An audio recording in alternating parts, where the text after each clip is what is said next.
ላንተም ከፍለ ዋጋ ያልገባ ስለተረዳኸኝ ነው ወይስ ለሱ ብላ አፍቃሪው እዚህ ድረስ መጣች ብለው እንዲያወሩብኝ ያደረከው ስለተረዳኸኝ ነው? ብሩክቲ ምን እየሆንሽ ነው? ተረጋጊ እንጂ። ከቤተሰቦቼ ርቄ ብቸኝነት እንዲሰማኝ ያደረከው ስለተረዳኸኝ ነው? መልስልኛ። መረዳቴ ነው።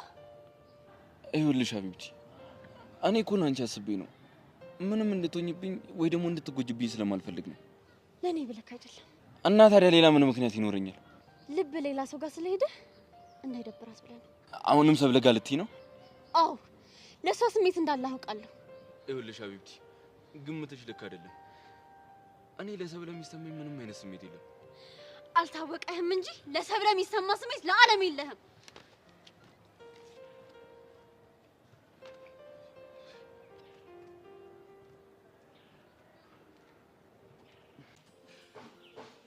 ወይኔ ሰርካር ሙድ ያዘችብኝ እኮ።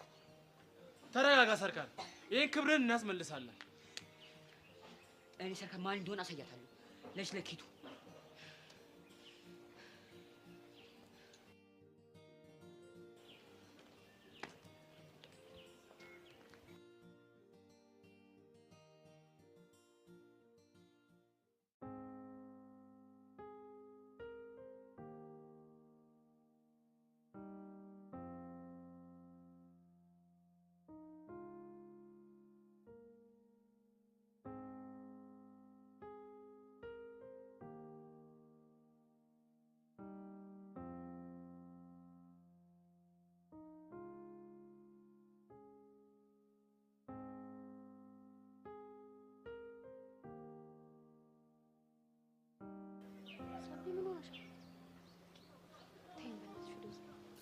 ለምንድነው የምትወሽ?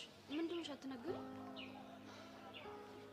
ቆይሽ እኔ ተገድጃ ነበር ሳገኝ ነበር። ማንን ነው የምታገኘው? ይሄላን ነው ሌላ ማንን አገኛለሁ? አይ ሐሳቡ ስላልገባኝ እኮ ነው። አንቺም ደግሞ ባንዴ ወደ ጉዳዩ ገባሽብኝ። ጆኒ በጣም ነው ያናደደኝ። ሰብሊ መጀመሪያ ተረጋጊ። ከዛ በኋላ የሆንሽውን በቅደም ተከተል ንገሪ። እቺ ብርክቲ የምትባልሽ ከመጣ ጀምሮ ሰላሜን ብጥብጥ እያደረገችኝ ነው። ቆይ እንዳልረዳሽ እንዳይገባኝ ፈልገሻል? ማለት ምንድነው የምታወሪው? የምታወሪው ነገር ምንም ወለ የለውማ። እስክሪፕቶ ገዝቼ አልጽፍ ሲለኝ በሶ በጠበጥኩ። አንቺ ልጅ እያበድሽ ነው እንዴ? ምንድነው የማይገጥም ነገር የምታወሪው? አንቺም የምታወሪው ነገር ምንም እየገባኝ አይደለም። ስለ ኤላ ነው ስለሽ ጆኒን ታመጭብኛለሽ። አሃ በቃ ስለ ጆኒ ነው ብዬ ልቀጥል ስለማ ብርክቲ ትኛለሽ። ይሄ ጆኒ ነው ኤላን ሰበብ እየፈለግሽ ነው የምታገኘው ያለኝ። ቆይ ይሄ ሐሳብ ዛሬ እንዴት ተነሳ? በሱ ቤት እኮ መበቀሉ ነው። ቆይ በምን ምክንያት? አሁንም ምንም እየገባኝ አይደለም። ያቺ ብርክቲ ከመጣ ጀምሮ ጆኒ ስርስር እንደምትል ታውቂያለሽ አይደል? አዎ እሷ ሰበብ